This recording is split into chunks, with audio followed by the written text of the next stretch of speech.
ଶାଶୁଙ୍କୁ ପ୍ରେମ କରି ବସିଲେ ଜ୍ୱାଇଁ।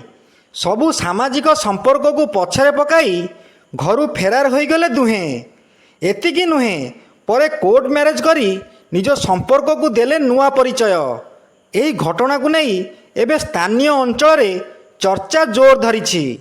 ସୂଚନା ଅନୁଯାୟୀ ଏହି ଘଟଣାଟି ଆକବରପୁର ଅଞ୍ଚଳର। ବିବାହ ପରେ ଜ୍ୱାଇଁ ନିଜ ଶାଶୁ ଘରକୁ ଯିବା ଆସିବା କରୁଥିଲେ। ଏହି ସମୟରେ ସେ ନିଜ ଶାଶୁଙ୍କ ପ୍ରତି ଆକର୍ଷିତ ହୋଇଥିଲେ ଏବଂ ଉଭୟଙ୍କ ମଧ୍ୟରେ ପ୍ରେମ ସମ୍ପର୍କ ଗଢ଼ି ଉଠିଥିଲା। ସେମାନଙ୍କ ମଧ୍ୟରେ ବୟସର ବ୍ୟବଧାନ ଥିଲେ ମଧ୍ୟ ସେମାନେ ସମାଜର ନିନ୍ଦା ଅପବାଦକୁ ଖାତିର କରିନଥିଲେ। ସମ୍ପର୍କ ଏତେ ନିବିଡ଼ ହୋଇଗଲା ଯେ ସେମାନଙ୍କର ଏକ ସନ୍ତାନ ମଧ୍ୟ ଥିବା ଜଣାପଡ଼ିଛି।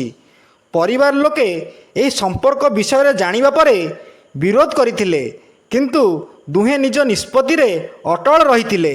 ଶେଷରେ ଏକ ଦିନ ଘର ଛାଡ଼ି ଚାଲି ଯାଇଥିଲେ ଏବଂ କିଛି ଦିନ ପରେ କୋର୍ଟ ମ୍ୟାରେଜ୍ କରିଥିବା ସୂଚନା ମିଳିଛି। ତେବେ ସମ୍ପର୍କର ଏହି ଅସାମାନ୍ୟ ମୋଡ଼ ସମସ୍ତଙ୍କୁ ଆଶ୍ଚର୍ଯ୍ୟ କରିଛି।